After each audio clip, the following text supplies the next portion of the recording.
এই যে SC ST এবং সংখ্যালঘুদের পার্সেন্টেজ উপরে রয়েছে, তা সত্ত্বেও আপনাদের দল এখানে সেরকম মজবুত নেই। বিজেপি বলুন, সিপিএম বলুন, কংগ্রেস বলুন, যে বড় বড় রাজনৈতিক দল আছে, কারো বাপের ক্ষমতা নেই এই 100 টাকার উপরে লিখে দিয়ে যে বলবে যে আমরা কাজ করতে পারবো। একমাত্র বহুজন মুক্তি পার্টি বুকের পাটা আছে বলে 100 টাকার স্ট্যাম্প পেপারে লিখে দিয়ে বলছে যে আমরা সরকার যদি আসে এই কাজগুলো করবো। মাস্টার টিচার তারা যে লাশ দুটো খাচ্ছে প্রশাসনের হাত থেকে, এর থেকে বোঝা যাচ্ছে যে আমাদের বেঙ্গলের অবস্থা কি। একটা গুরুজন মানুষ তাকে লাশ দুটো দিয়ে খায়, তো যে গুরু শিক্ষা দেবেন সে যদি প্রশাসনের কাছে লাশ দুটো খায়, সে সরকারের কাছে যদি লাশ দুটো খায়, তাহলে সেই রাজ্য কেমন থাকবে? আসলে বিজেপি টিএমসি ভোট ব্যাংক নয়।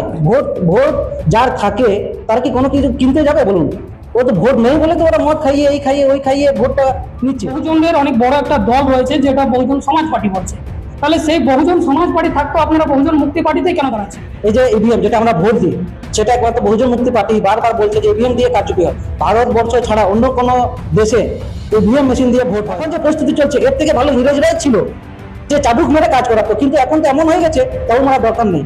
একটা ভয় যে কোনো একটা মানে নিজের থেকেই গোলামে পরিণত হয়ে গেছে। আপনার বাড়ির দুঃখ দুর্দশা বা আপনার বাড়ির যে সমস্যা সেটা আপনার বাড়ির মানুষই করবে। বাইরের লোকগুলো যদি আসে সে আপনাকে ভাওতাবাজি করবে। সেরকম আর্যরা এসে এই দেশে লুট লণ্ঠন করে চালিয়ে যাচ্ছে। ইংরেজরা চলে যাওয়ার পর আমাদের যে শাসন ব্যবস্থা এক আর্যর হাতে। আর্য এরা তো বাইরে থেকে এসে আমাদের দেশকে লুট করছে, এরা কি বুঝবে আমাদের ভারতবর্ষের? তো এরা তো লুটের জন্য এসছে। ওবিসি মাইনরিটি ছেলেগুলো খিচুড়ি খেতে যাবে না স্কুল যেতে। তার উপরে এই যে এখন বর্তমানে 22,000 স্কুল বেঙ্গলে বন্ধ হয়ে গেছে। এইসব কে বলবে? যারা শিক্ষিত মানুষ তারা যদি আওয়াজ না তোলে, যারা গ্রাউন্ড লেভেলে বা গরিব মানুষ তারা কি আওয়াজ তুলবে? শিক্ষিত মানুষগুলোই যদি গোলামে পরিণত হয়ে গেছে, তাহলে পশ্চিমবাংলার কেন ভারতবর্ষের সব অবস্থায় এরকম হবে। নমস্কার, আমি নয়ন, আপনারা দেখছেন MN বার্তা। এই মুহূর্তে আমি রয়েছি দুর্গাপুর পশ্চিম বিধানসভায়, যেটা 277 নম্বর। বহুজন মুক্তি পার্টি প্রার্থী রমেশ মুর্মুজি তিনি এই মুহূর্তে রয়েছেন। সরাসরি ওনার মুখ থেকে জানার চেষ্টা করব এই দুর্গাপুর পশ্চিমে বিএনপি আসলে কি করতে চলেছে, আর বিএনপি সত্যি কি এখানে জিতবে বলে কোনো আশা রাখছে। আজকে এই দুর্গাপুর পশ্চিমে যেখানে বড় বড় রাজনৈতিক দল রয়েছে, কেউ বলছে আমরা হিন্দু রাষ্ট্র করব, কেউ বলছে আমরা উন্নয়ন করব, তাহলে সেই সমস্ত দলে না থেকে আপনি বিএনপি কে কেন চুজ করলেন? বিএনপি বহুজন মুক্তি পার্টির এর একটা নীতি আছে, যে হচ্ছে বাবা সাহেব আম্বেদকরের বিচারধারা। বাবা সাহেব যে স্বপ্ন দেখেছিলেন ভারতবর্ষে, সে যে একটা নতুন রাষ্ট্র গড়ে তোলার পরিকল্পনা, সেই নতুন রাষ্ট্র বা ভারতবর্ষে যে সমস্যা এখন সৃষ্টি হয়েছে, বাবা সাহেব আম্বেদকর সেই স্বপ্নটা দেখিনি। সেই জন্য বহুজন মুক্তি পার্টি সেই বার্তাগুলো ঘরে ঘরে পৌঁছাতে চাইছেন। এই যে আপনি বলেন বড় বড় যে পার্টিগুলো রয়েছেন, বিজেপি বলো, তৃণমূল বলো, কংগ্রেস বলুন, এরা নিজেদের মধ্যেই মারামারি, নিজেদের মধ্যেই কোনো যেমন বিজেপি বেঙ্গলে আসার চেষ্টা করছে, সবাই বুঝতে পারছে।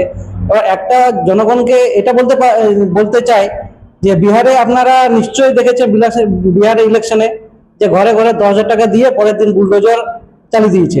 এর থেকে পশ্চিমবাংলার যে জনগণ তাদেরকে শিক্ষা নেওয়া উচিত। আর বর্তমানে যে শাসক দল রয়েছেন সেখানে তার দুর্নীতির তো শেষ নেই। তো আমাদের বলতে চাই যে দুর্গাপুর বা পশ্চিমবঙ্গ যে জনগণের অবস্থা সেটা সবাই শোচনীয় হয়ে আছে। সবাই বুঝতে পারছে যে আমাদের দুর্দশা কি অবস্থায়। তাই জনগণ চাইছে একটা নতুন দল, স্বচ্ছ দল, যে ভূমিপুত্রদের সংরক্ষণ করবে, যে জাতি জনগণের আওয়াজ যে তুলছে যে সংগঠন বহুজন মুক্তি পার্টি, এসব নিয়ে লড়াই চলছে। তো এই বড় বড় যে দলগুলো সেটা আমাদের কাছে কোনো ফ্যাক্টর নয়। কারণ আমি একটা জিনিস বলবো, এরা পুঁজিপাতির দল। একটা এক্সাম্পল দিচ্ছি, আমাদের যে শাসক দল যেটা এখন পশ্চিমবাংলায় তৃণমূল চলছেন, আমার দুর্গাপুর বিধানসভার এখন ক্যান্ডিডেট, তো দুর্গাপুরের কথা বলছি। এই যে এখন যাদেরকে দাঁড় করিয়েছেন তারা আদৌ কি গ্রাউন্ড লেভেলে কোনোদিন তৃণমূলের হয়ে কাজ করেছেন? জিজ্ঞেস করবেন তো। আপনি একটু পত্রিকা মহাশয় আপনাকে একটু অনুরোধ করব, আপনি কোশ্চেনটা খুব ভালো করেছে তার জন্য ধন্যবাদ। যারা কোনোদিন ঝান্ডা ধরেনি তারা শাসকের উপর মহল থেকে টিকিট পেয়ে লড়াই করছে, এর থেকে বোঝা যাচ্ছে যে এরা কি জনগণের কাজ করবে বলুন? এটা একটা কোশ্চেন। তারপরে আরেকজন যে প্রথম থেকে বিজেপি বিধায়ক যিনি রয়েছেন, এতদিন থেকে দুর্গাপুরে জিতে আছেন, তা জনগণের জন্য এতদিন থেকে কি করেছেন, এটা একটা কোশ্চেন, এটা মানুষকে ভাবা দরকার। তাহলে বুঝুন যে ওরা নিজেদের মধ্যেই একে ওকে যাকে তাকে সিটে বসিয়ে দিচ্ছেন, এমএলএ এমপি বানিয়ে দিচ্ছেন। আদৌ কি পশ্চিমবাংলার মানুষের কোনো উন্নতি হচ্ছে? যেমন আমাদের এমপি বলুন, বাইরে থেকে এসে এখানে এসে টিকিট পেয়ে জিতে যাচ্ছে বা জনগণ জিতিয়ে দিচ্ছে। মানুষকে এগুলো জানতে হবে যে যারা ভূমিপুত্র, যারা এই দেশের মানুষ, যারা এই দুর্গাপুরের আদিবাসী বা দুর্গাপুরের ভূমিপুত্র, তাদেরকেই আমি বলবো দুর্গাপুরে প্রতিনিধিত্ব করার দায়িত্ব দেওয়া হোক। সেই জন্য বহুজন মুক্তি পার্টি গ্রামে গ্রামে ঘরে নিজের দায়িত্ব, নিজেদের সমস্যা নিজেদেরকে সমাধান করতে হবে। স্যার, একদিকে রাজনীতি বড় একটা ফ্যাক্টর, যেখানে সংখ্যা, তো সংখ্যা হিসাবে যদি দেখা যায় তো পশ্চিমবঙ্গে এসসি এসটি এবং যেখানে সংখ্যালঘু বলা হয় তারা প্রায় 50% উপরে। তো আপনাদের এই যে এসসি এসটি এবং সংখ্যালঘুদের পার্সেন্টেজ উপরে রয়েছে, তা সত্ত্বেও আপনাদের দল এখানে সেরকম মজবুত নেই কেন? আমরা বহুজন মুক্তি পার্টি, এই যে আপনি যেটা জিজ্ঞেস করলেন সেটাই, যে আমাদের 85% থাকা সত্ত্বেও যে বেঙ্গলের 1.2% যারা শাসকবর্গ রয়েছেন তারা এই বেঙ্গলকে চালাচ্ছেন। তো আমাদের 80% যারা রয়েছেন তারা এখনো নিজের অধিকার, হক অধিকার সেটা বুঝতে পারছেন না। সেই হক অধিকার, নিজের যে অধিকার, সেটা আমরা ঘরে ঘরে বা সবাইকে জাগৃতি আমরা চেষ্টা চালাচ্ছি। যে একটা কাহাবত আছে, জিসকা যেতনা সংখ্যা ভারী উসকা অতনা হিসাদারি, সংবিধানে দেওয়া আছে। তো 85% মানুষের উপর 1.2% শাসক হতে পারে না। তো এই যে চলছে নীতি, সেগুলোই আমরা বহুজন মুক্তি পার্টি ছাড়া অন্য কোনো দল এগুলো আপনাকে বলবে না। আজকে আপনারা যদি পশ্চিমবঙ্গে এবং এই দুর্গাপুরে যদি আপনারা ক্ষমতায় আসেন, তাহলে রাজনৈতিক বড় বড় দলগুলো বলছে আমরা ভাতা দেব, কেউ 3,000, কেউ 3,500, আবার কেউ বলছে যে আমরা 1,700 টাকা করে দিচ্ছি। আপনারা কি দেবেন? এই যে ভাতা, এই যে বেকার ভাতা থেকে শুরু করে লক্ষ্মী ভান্ডার, এদের তাছাড়া কোনো উপায় নেই। কারণ জনগণ এদের কাছ থেকে কোনো অপেক্ষা করে না, জনগণ বুঝে গেছে। তাই এদেরকে লোভ লালসা, মদ মাংস খাইয়ে, ভাতা দিয়ে নিজের ভোটটা যেমন তেমন করে নিতে চাইছে। আসলে বিজেপি টিএমসি ভোট ব্যাংক নয়। ভোট যার থাকে তারা কি কোনো কিছু কিনতে যাবে বলুন? ও তো ভোট নেই বলে তো ওরা মদ খাইয়ে, এই খাইয়ে, ওই খাইয়ে ভোটটা নিচ্ছে। এবার যে ভাতাটা বলছেন, ভাতা বলবো না, সেটা ব্যক্তিগত ব্যাপার, দিতেই পারেন। তার মানে এই নয় স্কুল, কলেজ, ইউনিভার্সিটি এগুলো বন্ধ করে কয়লা কারখানা, মজদুর যারা কারখানায় কাজ করছে তাদের হক অধিকার, টাকা পয়সা মেরে, তাদের পেমেন্টের টাকা মেরে এই যে টাকাগুলো দেওয়া হচ্ছে, সেটা কোথা থেকে দেওয়া হচ্ছে? এদের যে মজদুরি, ও মজদুরি থেকে তো এরা সেখান থেকে কালেক্ট করে এসে এই ভাতাগুলো দেওয়া হচ্ছে। তাহলে আপনি বলুন যে একজনের হক মেরে আরেকজনকে দেওয়া হচ্ছে 1500 টাকা যেটা ভাতা দিচ্ছে, সেটা কি সংসার চলে? তো সেই জায়গায় আপনি চাকরি দেন না, দেখি দিতে পারবেন না, কারণ এতে দম নেই। একমাত্র বহুজন মুক্তি পার্টি, যে আমার কাছে আছে, দেখবেন 40টা পয়েন্ট আছে, সেগুলো সব বলতে পারছি না, মানে বলা সম্ভব না, একটা লম্বা টাইম হয়ে যাবে। বহুজনের যে 100 টাকার স্ট্যাম্প পেপার আছে, যে আমরা সরকারে যদি চলে আসি, এই 100 টাকার স্ট্যাম্প পেপার বিজেপি বলুন, সিপিএম বলুন, কংগ্রেস বলুন, যে বড় বড় রাজনৈতিক দল আছে, কারো বাপের ক্ষমতা নেই এই 100 টাকার উপরে লিখে দিয়ে যে বলবে যে আমরা কাজ করতে পারবো। একমাত্র বহুজন মুক্তি পার্টি বুকের পাটা আছে বলে 100 টাকার স্ট্যাম্প পেপারে লিখে দিয়ে বলছে যে আমরা সরকার যদি আসে এই কাজগুলো করব।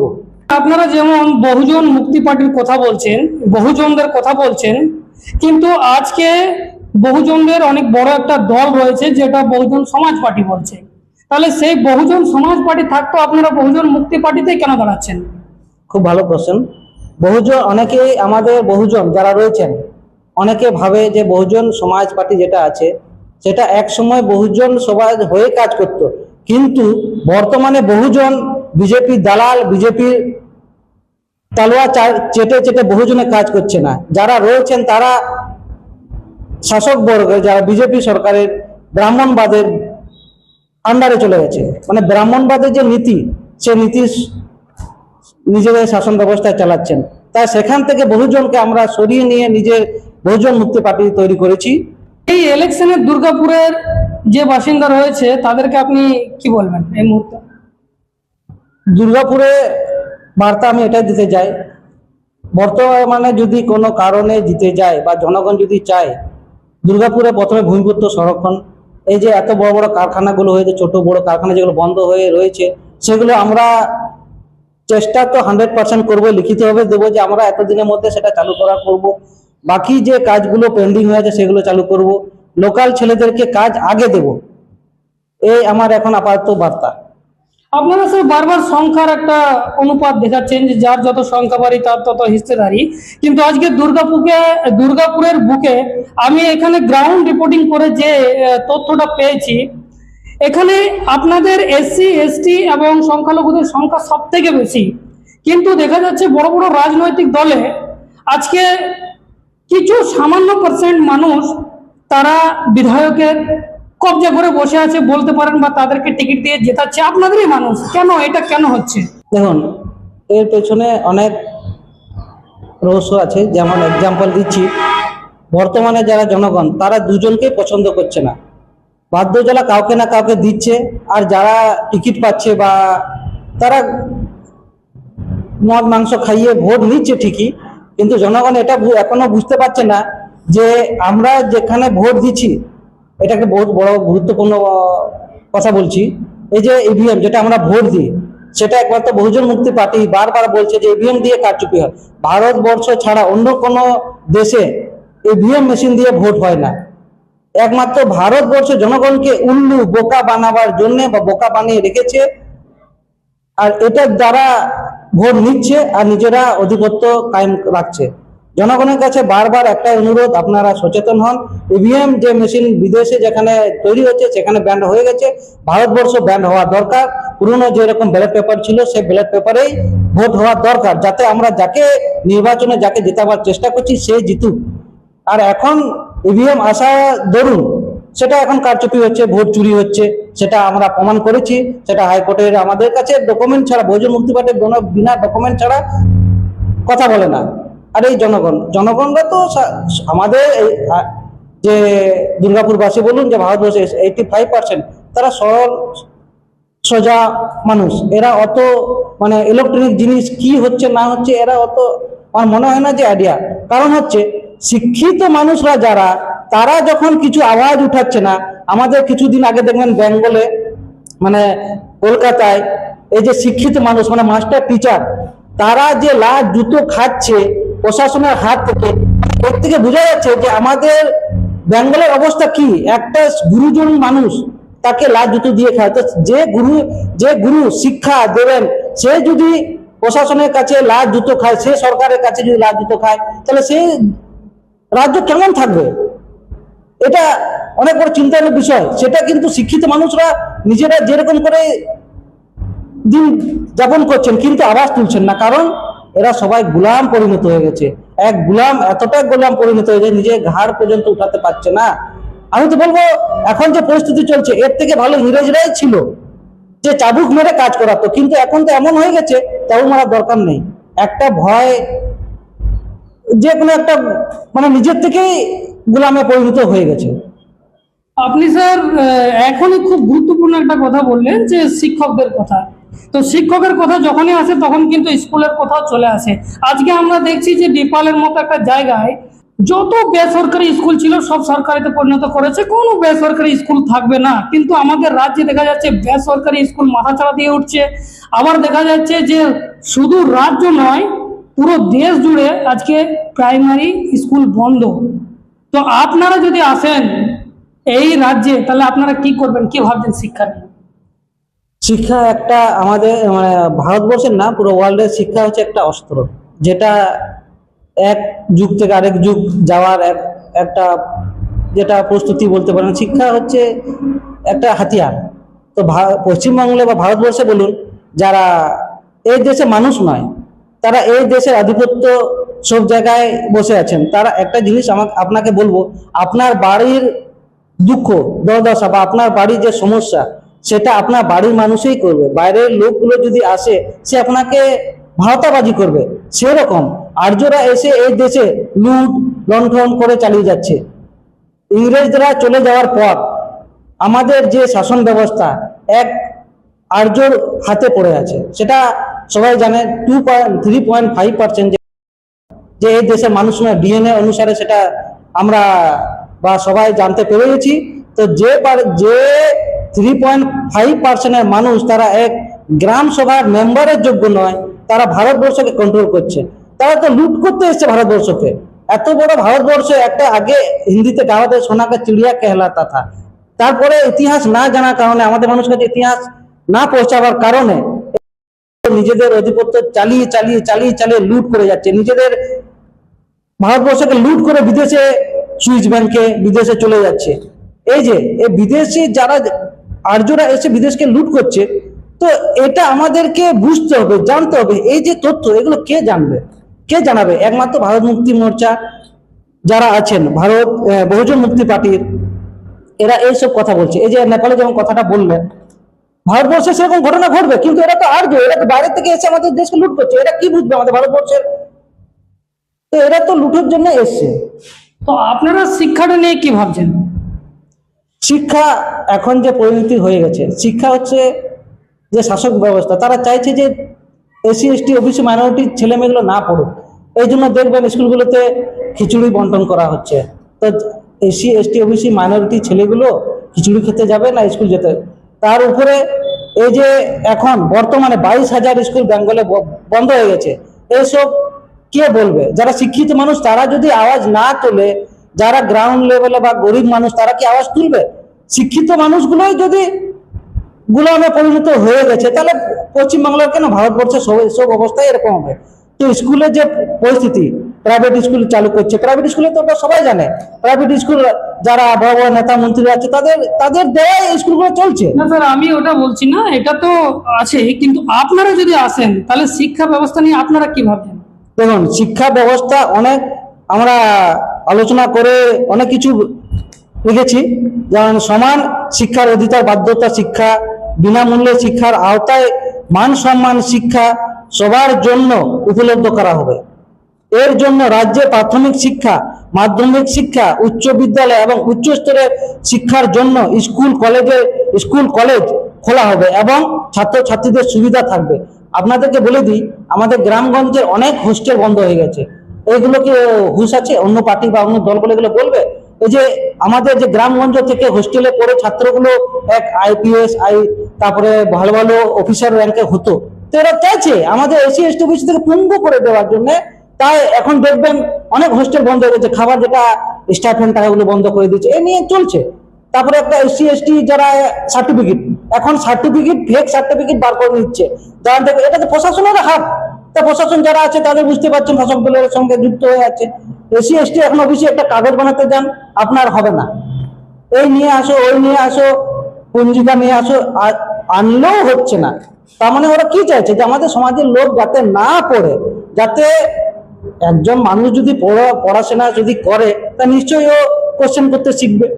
ও কোশ্চেন করতে না পারার জন্য স্কুলগুলো বন্ধ করে দেওয়া হচ্ছে।